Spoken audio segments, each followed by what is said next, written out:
Welcome to Universitas Negeri Padang. In the capital city of West Sumatra stands one of the best campuses in Indonesia.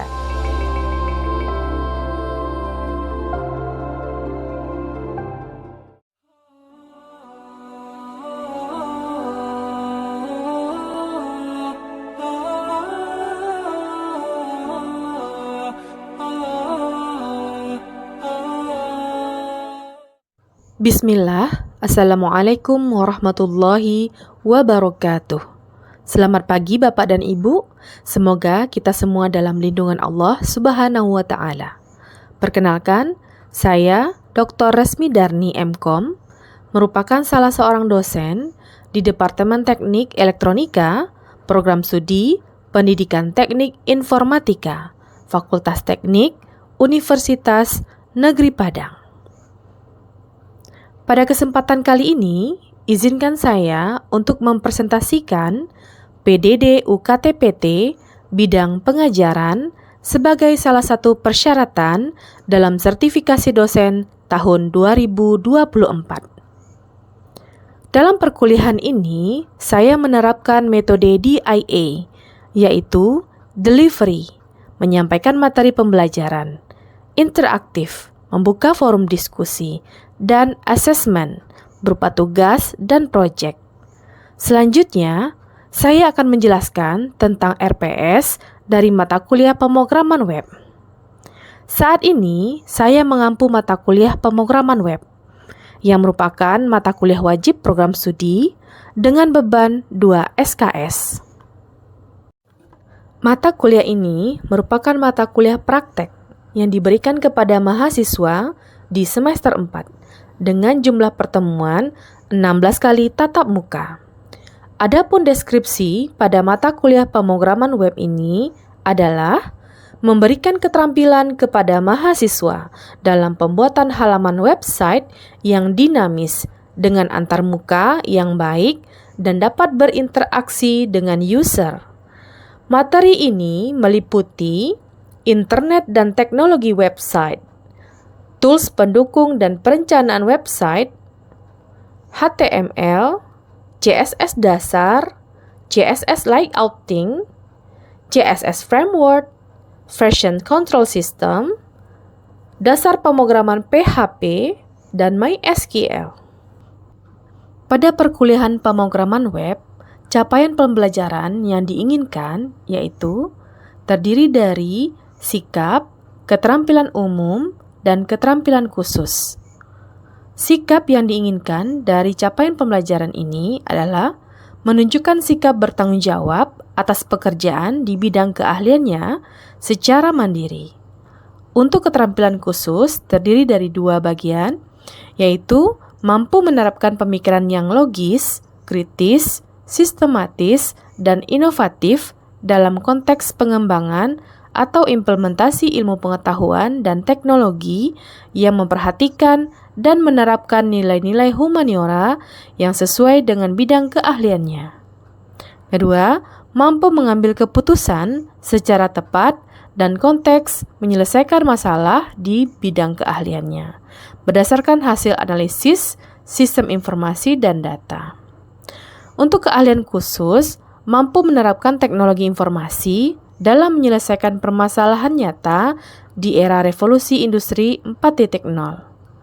Untuk keahlian khusus kedua, mampu mengembangkan dan memanfaatkan serta mengelola basis data untuk keperluan bisnis maupun organisasi menggunakan teknologi basis data, SQL atau NoSQL untuk membangun sistem informasi yang baik. Untuk capaian pembelajaran mata kuliah pemrograman web terdiri dari yang pertama, mampu menjelaskan konsep pemrograman web dan mampu membuat halaman web klien dengan perintah HTML dengan menggunakan sintak dasar serta mampu menjelaskan fungsi sintak tersebut dengan bahasa komunikasi yang baik. Selanjutnya, mampu merancang sistem informasi pada keperluan suatu organisasi sederhana dengan bahasa pemrograman yang telah dipelajari sebelumnya dan mampu mengimplementasikan secara offline maupun online, dan melaporkan serta mempresentasikannya dengan teknik komunikasi yang baik. Selama 16 kali pertemuan, dengan 14 kali pertemuan efektif, mahasiswa diharapkan memiliki kemampuan akhir tiap tahapan atau disebut juga dengan sub-CPMK yang terdiri dari 1. Mampu menjelaskan konsep internet dan teknologi web, memahami alur pembuatan website, serta membuat halaman web klien dengan perintah HTML dengan menggunakan sintak dasar serta mampu menjelaskan fungsi sintak tersebut dengan bahasa komunikasi yang baik. Pada pertemuan selanjutnya, mahasiswa diharapkan mampu menjelaskan konsep pembuatan program web yang interaktif dan mampu membuat halaman web yang interaktif dengan perintah style sheet atau CSS, serta membuat laporan presentasi hasil rancangan program dan mempresentasikannya di depan kelas. Pertemuan berikutnya, mahasiswa mampu menjelaskan konsep program web klien interaktif dan mampu membuat halaman web interaktif dengan perintah PHP, serta membuat laporan dan mempresentasikan hasil rancangan program di kelas. Selanjutnya, mahasiswa mampu menjelaskan konsep pemrograman web client-server dan mampu membuat halaman web dengan bahasa pemrograman PHP yang terkoneksi dengan database MySQL, serta membuat laporan dan mempresentasikannya. Terakhir, mahasiswa mampu merancang sistem informasi pada keperluan suatu organisasi sederhana dengan bahasa pemrograman yang telah dipelajari sebelumnya dan mampu mengimplementasikan secara online maupun secara offline dan melaporkan serta mempresentasikannya dengan teknik komunikasi yang baik. Selama melaksanakan perkuliahan di lab, mahasiswa dipandu dan diberikan job sheet yang dapat di-download pada e-learning UNP.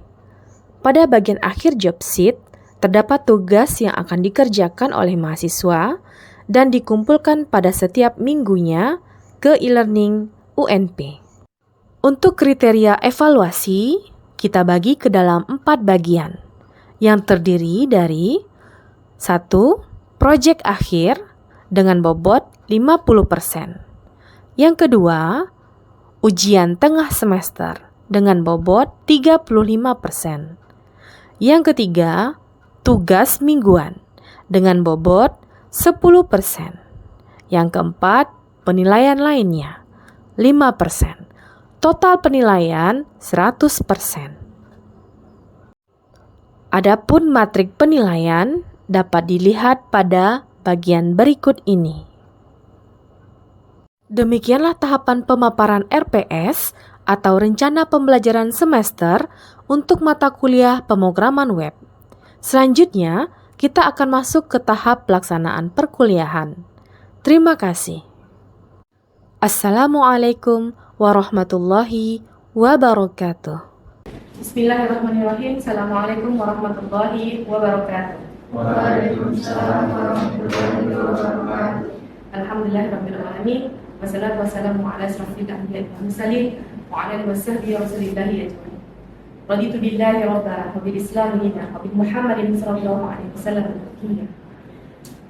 Apa kabar anak-anak semuanya? Alhamdulillah. Kita bersyukur ya kepada Allah, kita masih diberikan kesehatan ya pada hari ini ya untuk bisa hadir ya dan berkumpul di ruangan ini, ruangan kelas kita dalam mengikuti kegiatan perkuliahan pemrograman web ya. Baik anak-anak semuanya, sebelum Ibu masuk ke kegiatan pembelajaran, ada satu ilmu ya, ada satu filosofi yang ingin Ibu sampaikan kepada Anda semuanya. Semoga ini bisa diambil manfaatnya ya dari filosofi ini. Oke. Di sini Ibu ada sebuah gelas ya, gelas kosong. Ya, dan di sini ada juga satu botol air minum ya. Nah, ini bukan untuk mau diminum, tapi ini adalah sebuah filosofi. Mungkin ada yang tahu tentang filosofi gelas kosong. Ada yang pernah tahu filosofi gelas kosong? Belum ya? Ibu akan jelaskan. Silakan diperhatikan. Gelas ini kosong saat ini dan akan Ibu isi air seperti ini. Masih bisa tidak dia menerima? Masih bisa menerima? Masih bisa? Masih bisa lagi? Masih? Nah, ini sudah sampai di sini. Masih bisa lagi? Masih bisa lagi? Ini sudah sampai sini. Dan masih bisa lagi?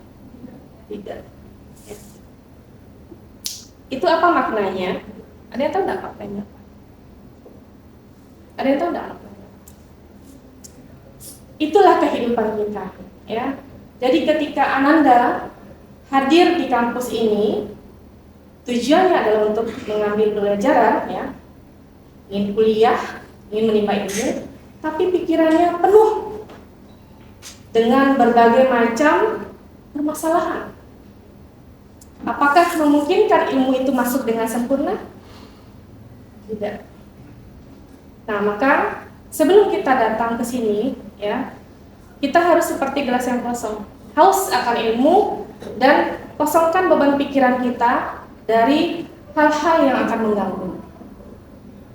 Nah, tapi perlu kita ketahui bahwa gelas kosong ini juga bisa diisi macam-macam. Nah, hari ini Ibu akan mengisinya dengan air bening. Ketika dituangkan, berubah warna tidak? Tidak, dia akan mengeluarkan warna yang bening. Ketika Ibu mengisinya dengan air kopi, warnanya akan berubah seperti apa? Seperti kopi, keruh ya. Nah, seperti itulah ilmu. Ilmu itu kita harus hati-hati. Di zaman sekarang ini, Anda bisa dapat ilmu dari mana saja. Dari internet, dari teman, dari mana saja. Gampang sekarang ini untuk bisa memperoleh ilmu. Apalagi di zaman COVID kemarin. Bisa akses apa saja. Tapi ingat, ilmu itu ya ibarat seperti gelas tadi. Apa yang kita peroleh itu yang akan kita tuang. Kita tuang bening, kita isi bening, dia akan keluarkan yang bening. Kita isi keruh, maka dia akan mengeluarkan yang keruh. Jadi hati-hatilah bagi Ananda di dalam mendapatkan ilmu. Dari mana ilmu itu berasal, ilmu apa yang dipelajari, dan bagaimana kita menyebarkannya. Nah, semoga nantinya ya Ananda itu mendapatkan ilmu yang berkah. Jadi tidak hanya sekedar datang, pulang ya, tapi tidak mendapatkan ilmu apa-apa. Ketika kita masuk ke dalam dunia kerja, malah kita tidak tahu apa-apa. Ya. Mungkin itu ya filosofi tentang air putih ya, gelas kosong yang terisi air putih tadi. Jadi Ibu berharap Ananda yang hadir pada hari ini ya untuk melaksanakan perkuliahan betul-betul seperti gelas yang kosong ini yang siap untuk mengisi ilmu-ilmu ya sebelum dilaksanakan perkuliahan. Nah, ya baik. Sebelum Ibu melaksanakan perkuliahan, Ibu terlebih dahulu akan melakukan absensi ya. Mungkin sudah ada yang mengisi di e-learning kita? Sudah ya? Oke, Ibu isi absen dulu ya. Oke, baik. Rafli, ada? Ada, Bu. Afni? Ratnisa? Asri? Rahila? Dema Yoga? Oke. Baik, kita akan mulai ya untuk perkuliahan kita hari ini. Oke. Seperti judulnya ya, pengenalan tentang web ya. Ini adalah mata kuliah pertama kita ya, pertemuan pertama kita. Ya, di mana di dalam pemrograman web ini nantinya kita akan terlebih dahulu menjelaskan tentang dasar-dasar web itu sendiri. Jadi tidak bisa kita belajar langsung ke intinya tanpa duduk terlebih dahulu konsepnya. Itu sama seperti rumah tanpa fondasi, ya. Baik. Nah, untuk sub pokok bahasan kita hari ini ya, kita ada tentang internet www ya, www Kemudian ada tentang protokol, HTTP, URL, ya, protokol transmission, kemudian DNS, ya, homepage, kemudian ada web browser, kemudian ada web server, dan juga web programming. Oke, baik. Sebelum kita masuk ini tentang internet, ada nggak yang tahu tentang internet itu apa? Sering nggak menggunakan internet? Sering, ya. Anda sering menggunakan internet, tapi internet itu sendiri Anda tidak tahu. Ayo, siapa yang bisa? Apa itu internet? Kita buka ya. Jadi internet itu adalah interconnection networking, yaitu kumpulan dari berbagai jenis jaringan komputer yang saling interkoneksi. Kenapa disebut dengan interkoneksi, bukan terkoneksi? Karena di dalam jaringan itu dia tidak hanya menghubungkan komputer dengan komputer saja, tapi dia menghubungkan antar satu komputer dengan berbagai macam device. Ya, seperti sekarang sudah ada ya kamera yang dihubungkan dengan jaringan internet, CCTV, kemudian ada juga laptop, kemudian ada handphone dan sebagainya. Tidak hanya komputer, tapi berbagai macam device. Nah, makanya kita sebut dengan interkoneksi. Dan satu lagi, dia tidak hanya mengirimkan atau melakukan komunikasi saja, tapi juga ada data yang dikirimkan melalui jaringan internet ini. Nah, inilah makanya disebut dengan interkoneksi. Kemudian, ya, kita masuk kepada www atau yang biasa Anda kenal dengan istilah www, ya. Nah, www itu merupakan singkatan dari World Wide Web, ya, yang sering disingkat dengan WW tadi. Nah, dia adalah sebuah jaringan informasi yang diakses melalui internet, ya, untuk melihat, ya, atau berinteraksi dengan berbagai macam dokumen-dokumen yang ada di dalam halaman situs web. Nah, ketika Anda mau mengakses misalnya contoh LHS, Anda masuk ke mana? Ke portal, ya, portal, ya. Nah, di portal itu apa yang Anda ketikkan? Langsung aja portal maksudnya. Apakah seperti itu? Tidak. Apa yang Anda ketikkan? Iya. Ya, jadi itu ya portal ump.ac.id, ini itu kita masukkan, ya. Jadi itu ketika kita masuk ke sana, maka kita baru bisa mengakses LHS kita itu, mengambil dokumen-dokumen yang ada di dalam portal tersebut, ya. Kemudian web itu, ya, dia menggunakan namanya bahasa pemrograman HTML, ya.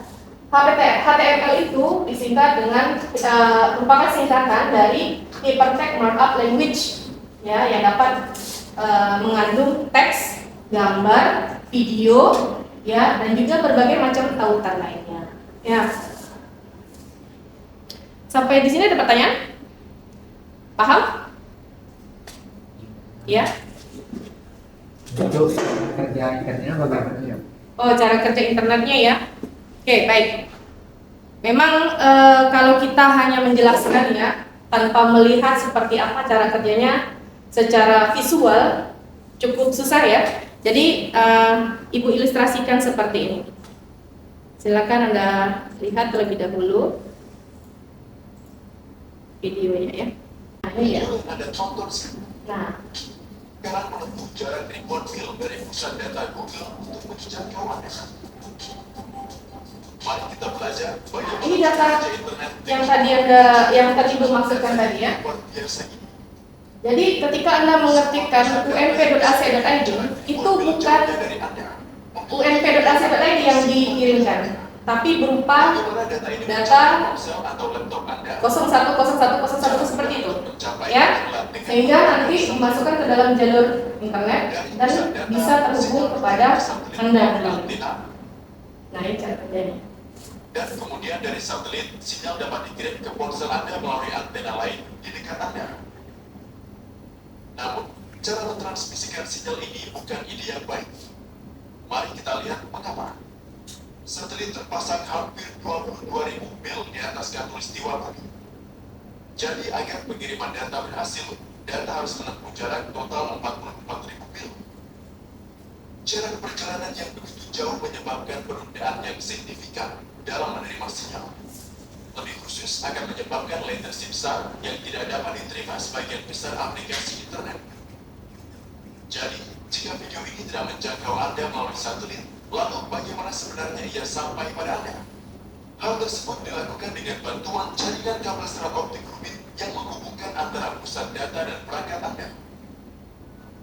Ponsel Anda dapat dihubungkan ke internet melalui data seluler atau router wifi apapun. Nah, ini yang tadi interconnection tadi. Ponsel Anda akan terhubung Nah, ke jaringan kenapa kabel serat optik. dia menggunakan berbagai macam device? Tidak satu device atau tidak satu komputer dengan komputer yang lain saja, tapi dengan berbagai macam device. Untuk lebih spesifik, disimpan di perangkat solid state di dalam pusat data. Nah, seperti inilah ketika Anda mau mengakses YouTube, ya, masuk dia ke dalam server Server adalah teman-teman. sebuah komputer yang kuat yang tugasnya menyediakan video atau konten tersimpan lainnya saat Anda memintanya. Sekarang, tantangannya adalah bagaimana mentransfer data yang disimpan di pusat data, khususnya ke perangkat Anda melalui jaringan kabel serat optik. Mari kita lihat caranya.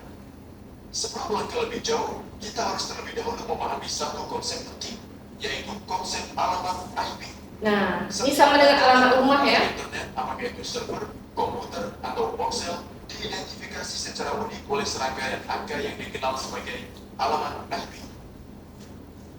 Anda bisa membayangkan alamat IP tersebut mirip dengan alamat rumah, yaitu alamat yang secara unik mengidentifikasi rumah Anda. Setiap surat yang dikirim kepada Anda bisa sampai ke tangan Anda justru karena alamat rumah Anda. Demikian pula di dunia internet, alamat IP bertindak sebagai alamat pengiriman tempat sebuah informasi mencapai tujuannya. Dia layanan internet Anda akan memberikan alamat IP perangkat dan Anda dapat melihat alamat IP yang diberikan ISP Anda ke ponsel atau laptop Anda. Server data juga memiliki alamat IP. Server menyimpan situs web sehingga Anda dapat mengakses situs web apapun hanya dengan mengetahui alamat IP server. Namun, sulit bagi seseorang untuk mengingat begitu banyak alamat IP sehingga untuk mengatasi masalah ini digunakanlah nama domain seperti youtube.com. Nah, ini dia yang tadi dimaksudkan ya. Nah, Anda mengakses tadi unp.ac.id. Nah, begitulah sampai di sini. Kalau videonya Ibu percepat saja. Jadi nanti ketika Anda mencoba yang mengakses unp.ac.id, ya, data-data ini seperti ini dia, akan tampil seperti ini. Nah, lalu dipecah-pecah untuk masuk ke dalam jaringan internet dan diberikan label. Nah, nanti ketika Anda ini baru dikirimkan tuh data-data ini supaya dia cepat sampai. Dan masing-masing data itu sudah diberikan label supaya nanti dengan mudah tersusun ketika sampai ke alamat tujuan. Setelah mencapai ponsel Anda, Nah, paket disusun kembali. ketika sampai ke ponsel kita, paket tadi akan disusun, ya, disusun dan dicek apakah ada data yang hilang atau kolom. Sekarang, bandingkan Nah, kemudian nanti akan dilihat ya sampai masuk ke alamat Anda masing-masing, barulah data itu bisa dibuka dengan lengkap dan selamat ya. Nah, seperti ini. Semoga video ini memberi pemahaman yang Oke, ya. Itulah cara kerja dari jaringan internet tersebut ya. Ketika dia memberikan data ya tentang apa yang Anda minta tadi ya. Contoh tadi LHS, Anda membuka LHS, masuk ke portal UNP dan data itu bisa Anda dapatkan. Paham ya sampai di sini? Oke, baik, alhamdulillah. Oke, baik Anda semuanya ya. Di dalam e-learning kita ya, itu Ibu sudah share modul atau job sheet 1 kita. Nah, kita akan mencobakan atau mempraktekkan ya bagaimana fungsi dari masing-masing protokol tadi bekerja. Ya, silakan Anda cobakan ya modul 1 atau misalnya job sheet 1 kita untuk latihan 1 saja. Ya, Ibu kasih waktunya 10 menit ya untuk mencobakan ya tentang modul tadi. Silakan.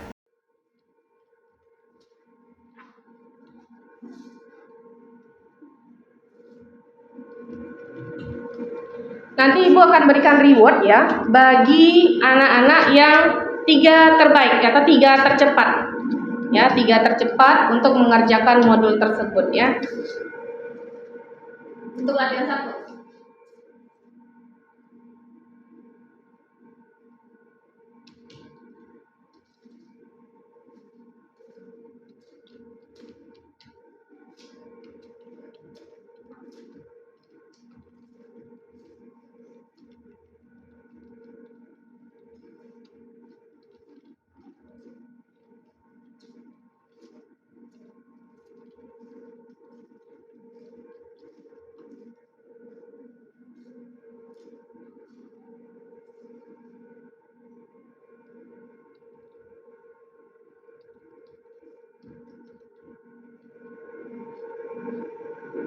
Oke, baik. Silakan dicobakan ke depan. Siapa yang bisa?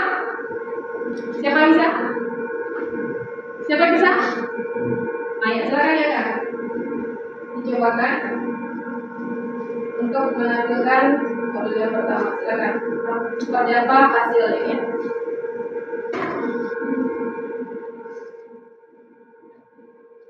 Silakan. Yang lain mohon memperhatikan ya apa yang dicobakan oleh teman Anda.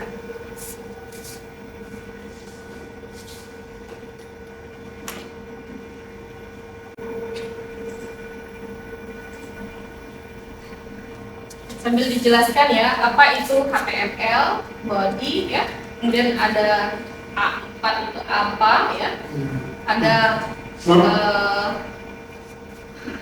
UL ya. Nah itu fungsinya untuk apa? Ya, silakan. Jadi sambil dilanjutin juga Bu. Ya, silakan. Jadi untuk HTML ini sendiri fungsinya untuk membuka semua directory pada bahasa pemrograman HTML. Lalu untuk body itu adalah sebuah tubuh yang ada dalam HTML. Sedangkan H4 itu teman-teman itu adalah berfungsi sebagai header. Itu yang digunakan untuk membuat heading pada file HTML. Selanjutnya kita akan masuk ke UL. Di sini kita ini akan membuat sebuah list. Lalu setelah kalau menggunakan UL, kita akan menggunakan list order. Jadi kita bisa menambahkan misalnya di data nama. Setelah menggunakan ini, yang kita tutup dengan edit balik. Nah, apa yang terjadi kalau kita tidak menutupnya? Kalau tidak ditutupnya Bu, itu akan nanti ditandai dengan error. Maksudnya kali ini belum ditutup pada HTML ini Bu. Karena mungkin kita bisa cobakan dulu Bu.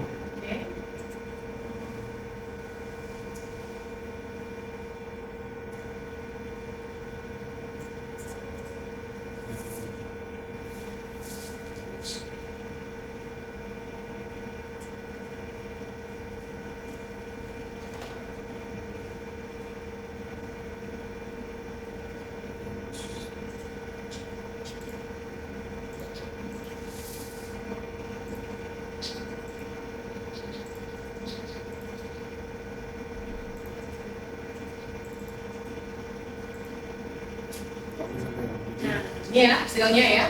Untuk yang list berapa list tadi? Berapa baris? 6 ya. Nah, ini yang cuma ditampilkan. Nah, itulah fungsi dari HTML tadi ya. Anda lihat tadi ya, HTML tadi kita sudah bahas ya. Nah, ini gunanya. Oke, mungkin untuk perkuliahan hari ini ya kita cukupkan dulu sampai di sini ya. Banyak maaf, wabillahi taufik wal hidayah. Assalamualaikum warahmatullahi wabarakatuh. Terima kasih ya, Mbak.